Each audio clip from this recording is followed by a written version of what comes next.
John Mayer's Tone is powered by amps that cost more than most people's cars. In fact, one of his amps costs more than a supercar. We're talking Dumble, Two-Rock, boutique beasts that cost hundreds of thousands of dollars. But what if I told you could get his legendary Tone for a tiny fraction of that cost? Let me show you how.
So when I say create this tone for a fraction of the cost, you will of course need a Fender Tone Master Pro, my free preset, and a guitar with a single coil pickup in the neck position. You don't need a Sir S4 like mine, you just need a guitar, could be a Squire, with a single coil in the neck position. The neck pickup is going to make a difference, and this guitar has a particularly nice, smooth neck pickup, but I can get you pretty close. I'll do a comparison with my Nick Johnston traditional Schecter that has a completely different style of neck pickup, but it is a single coil as well. So you can see how the difference between my Sir and my Schecter sound.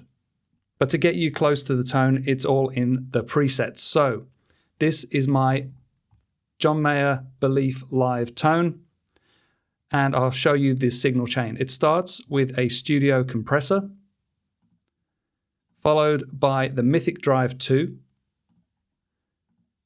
into an Octofuzz. Then I have the 65 twin reverb amp only model here, bright switch on, into a pair of cabs. They are the same cab, a 2x12 65 twin C12K, but one has a SM57 and the other has a ribbon R121. Then I run that out into an EQ10 graphic, an echo tank delay, and finally into the small hall reverb. Now the graphic equalizer you can tweak to your own taste. I'll show you how it sounds bypassed, and then I'll show you with it on for the lead tone. I'm not using it for the bass tone, which is the clean sound. So the clean sound is this.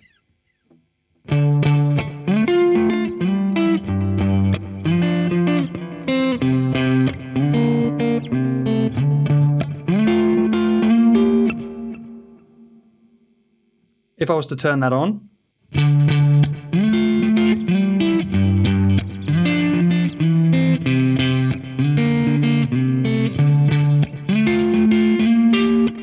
actually sounds better through my speaker, but through my headphones, it sounds better with the EQ bypassed. So like I say, it depends on the situation, depends on your speaker. If you're using this for recording, you might want to change this and bypass it altogether. And that goes for the lead tone as well. You might not want to use the EQ at all.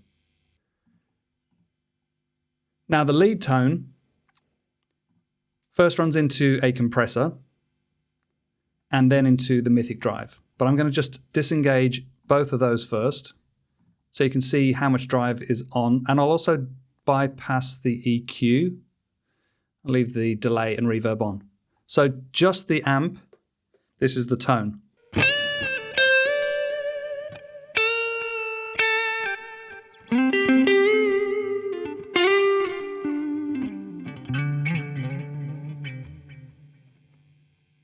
All right, now let's add the compressor.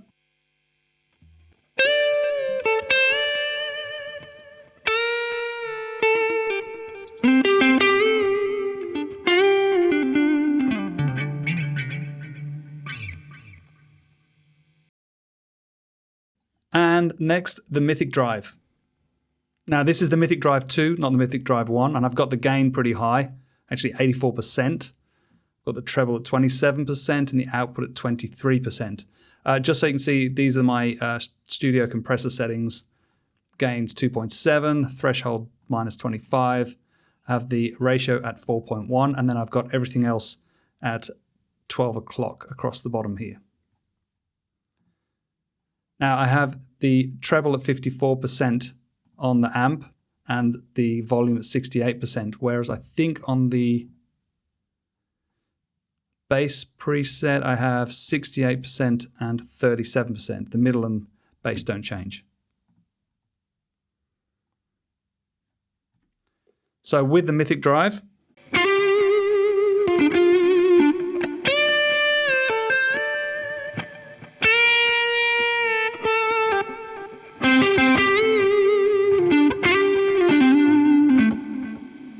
and this is how the lead scene sounds with the EQ bypassed.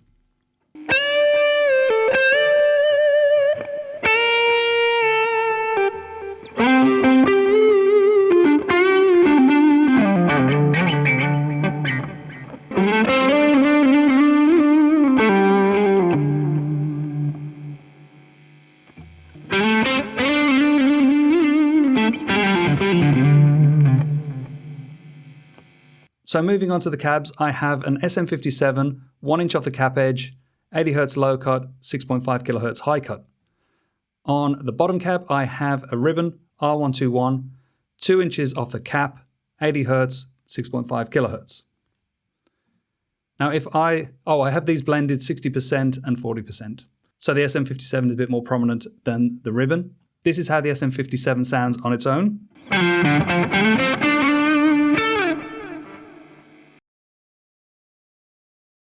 And the ribbon mic.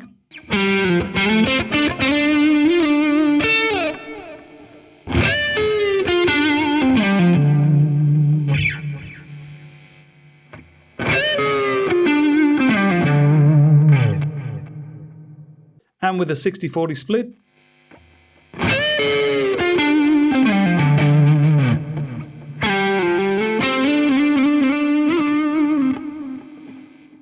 And now I'll show you how it sounds without the echo tank or the reverb on.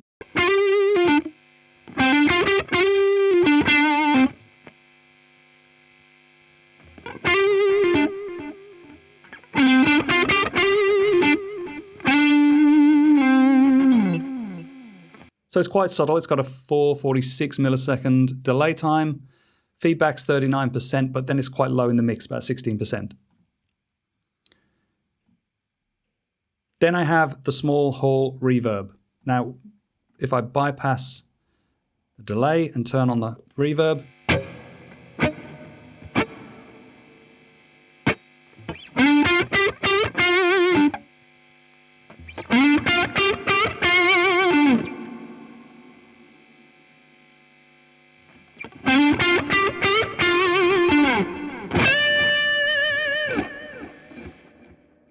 and then I have a scene called Octofuzz. That turns the Mythic Drive 2 off and the Octofuzz on. I've got the boost set to 36% and the volume set to 50%. And obviously the octave is turned on, otherwise it's just fuzzed. So this is without the octave.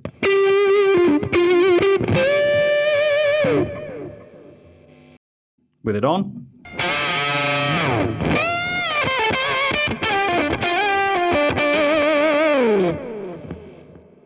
Now the live tone that I'm recreating is taken from the album Where the Light Is by John Mayer, which is a live album recorded in Los Angeles in 2007, so it's quite old.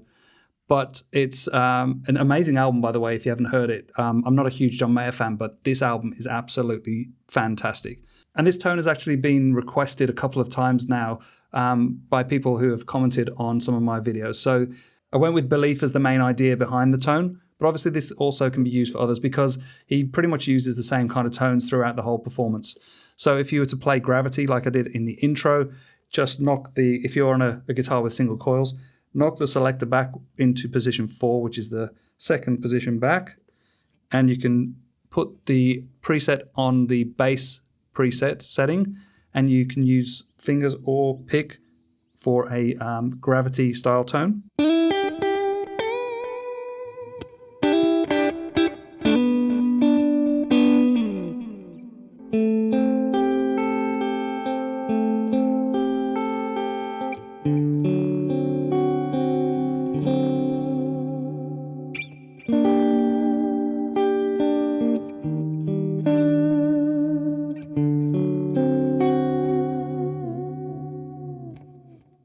Then go back to the neck pickup, switch on the lead scene.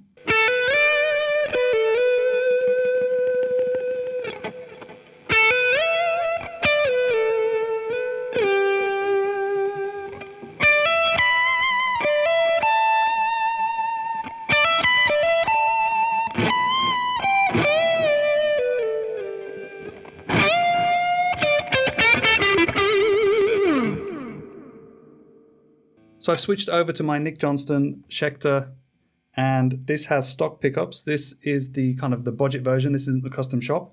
So I'll show you how the pickups sound with this preset on this guitar.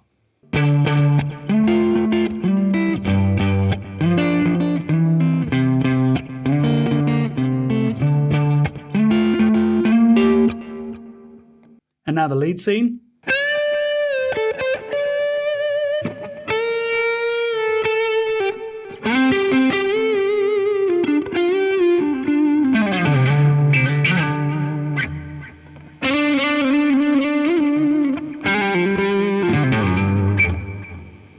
And the Octofuzz Scene.